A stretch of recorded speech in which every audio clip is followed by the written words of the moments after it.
The theater lights dim, and you see him on screen, lean, dark-haired, eyes brimming with restless energy.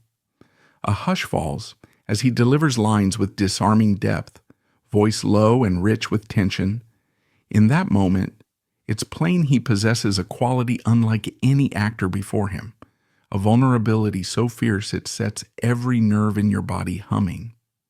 This is Montgomery Clift, the star who revolutionized Hollywood's idea of masculinity, who projected a bruised sensitivity that made hearts ache. Audiences of the 1950s swooned for his soulful gaze. Studios clamored to cast him, and gossip rags hummed with rumors about a private life he kept locked behind a guarded smile. But behind the camera, Clift's existence was an unrelenting push-pull of secrets, heartbreak, addiction, and self-destruction, culminating in a tragic demise that left his closest friends, including Elizabeth Taylor, mourning a brilliant talent claimed too soon by the dark undercurrents of Hollywood life.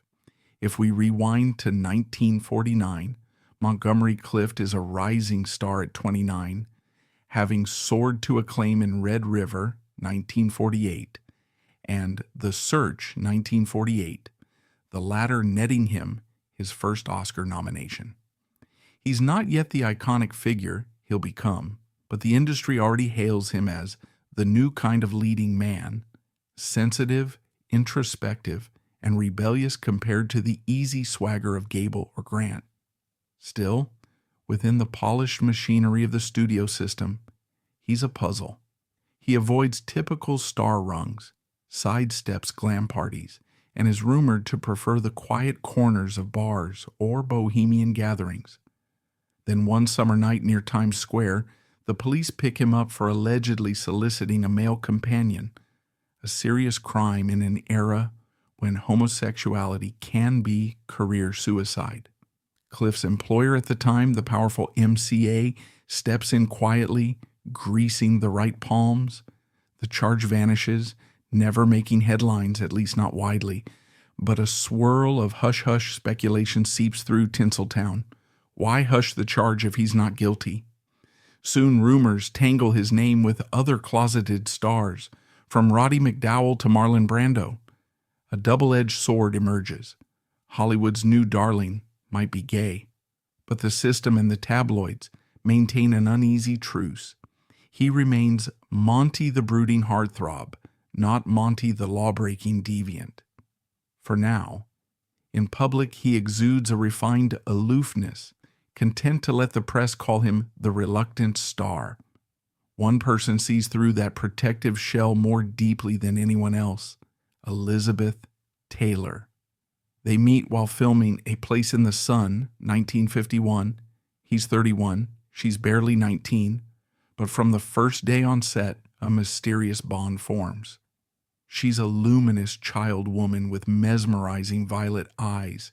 He's an introspective contrarian who tests directors and second-guesses lines. Their chemistry is electric in front of the camera. Off camera, they share private jokes and late-night confidences. Monty shares secrets about the strain of living with an orientation he can't fully declare, about the weight of public adoration that feels hollow. Elizabeth, wise beyond her years, listens without judgment. Rumors swirl about them being lovers, but those who truly watch them see a sibling-like closeness, a caretaker dynamic. She dotes on him. He leans on her for emotional support. Over the next decade, that bond intensifies, deepening as life throws them catastrophic curveballs. The biggest curveball arrives on May 12, 1956. Monty and Elizabeth are at her home in Beverly Hills for a dinner party. He's had a few drinks, possibly some pills for stage fright or pain, though no one's sure exactly.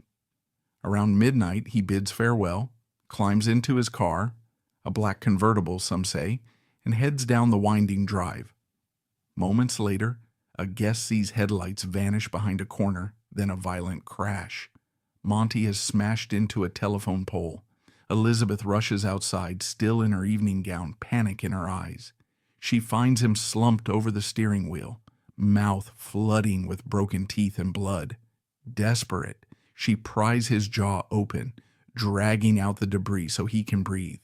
He's rushed to the hospital, face crushed, broken jaw, nose, cheekbones, and severe cuts.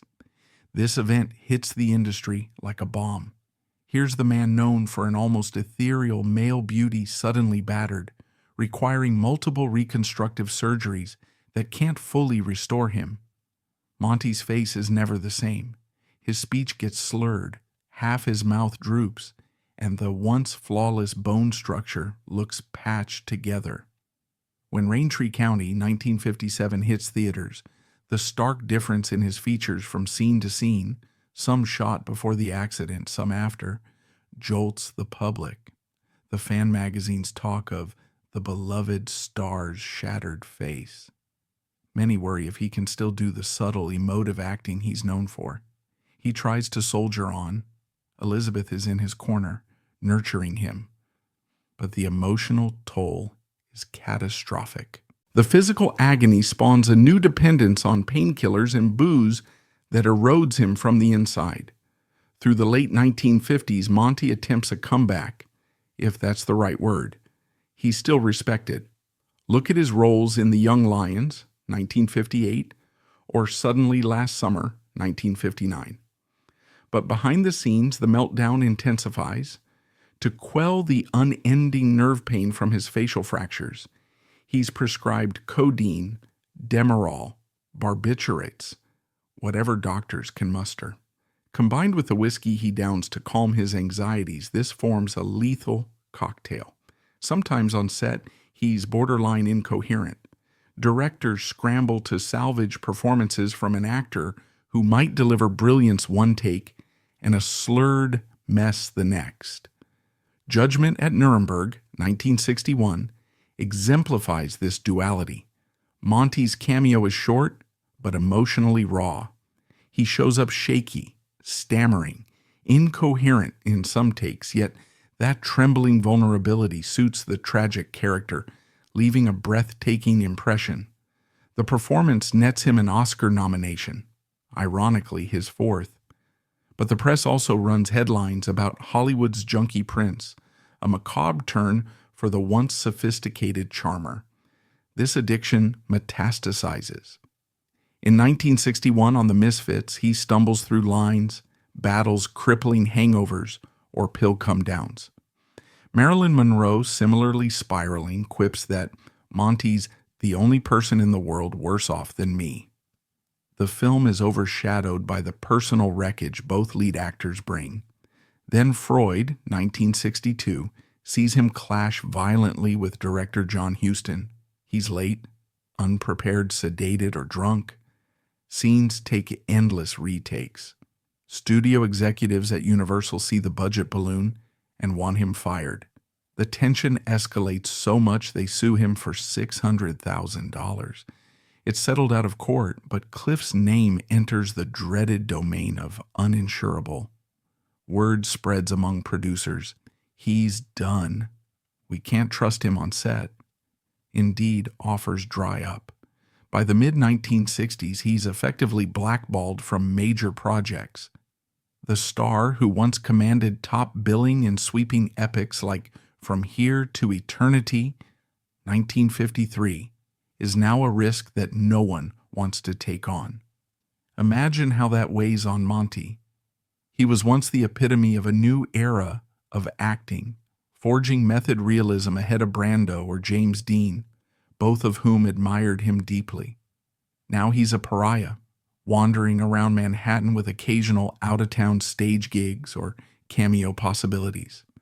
The watchers, who see him note an exhausted specter, still mesmerizing in glimpses, but hollowed out by self-destructive habits. Elizabeth Taylor tries to keep him afloat. She invites him to her gatherings, pays his bills, ensures he doesn't starve. But she's married multiple times herself, dealing with personal fiascos. She can only do so much. Meanwhile, Monty's hidden orientation remains an open secret in certain circles. He can't be open about the men in his life. He's stuck. The system's hypocrisy labeling him a romantic idol on screen, but condemning his real-life desires. The weight of that contradiction cements his sense of isolation. On the night of July 23, 1966, Monty is 45 and living at 217 East 61st Street in Manhattan, sharing an apartment with Lorenzo James, a live-in companion and caretaker. That evening, The Misfits is on television. Lorenzo suggests they watch it together, maybe to revisit Monty's last big ensemble piece. Monty reportedly utters, "Absolutely not," his final recorded words, laced with bitterness. The next morning, James checks in around 6 a.m. and finds Monty dead in bed, nude, body already stiff with rigor mortis. The final coroner's report cites a severe coronary occlusion. Advanced atherosclerosis had clogged his arteries, a result of chain smoking, heavy drinking, and near constant pill usage. He spent a decade punishing his body post-accident, and now it's given out quietly in the night. No dramatic meltdown, no farewell monologue, just the abrupt hush of a star extinguished behind closed doors. The funeral occurs 2 days later, on July 25th, in a subdued Quaker ceremony in Brooklyn. He's interred beside his mother. No lavish Hollywood spectacle, no procession of fans or co-stars delivering tearful eulogies. Some close friends attend quietly.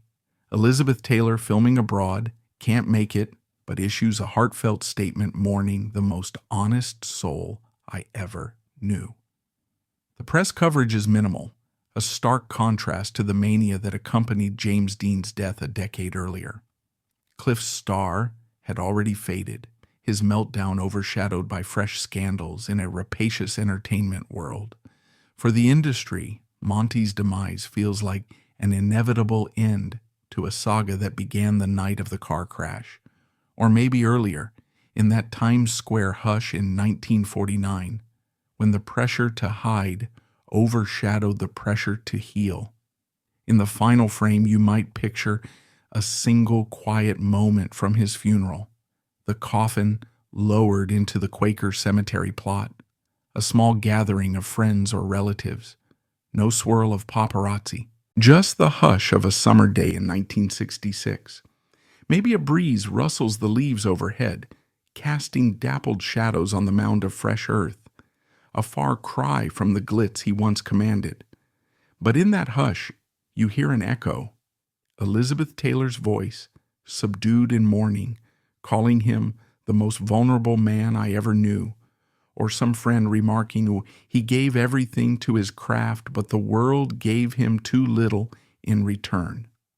The swirl of rumor, scandal, doping, heartbreak, hidden affairs, none of it diminishes that luminous moment on camera, that gaze which could whisper entire stories without a single line of dialogue. Monty's gone, but that gaze remains captured in celluloid, reminding us that no tragedy can fully erase the spark he brought to film.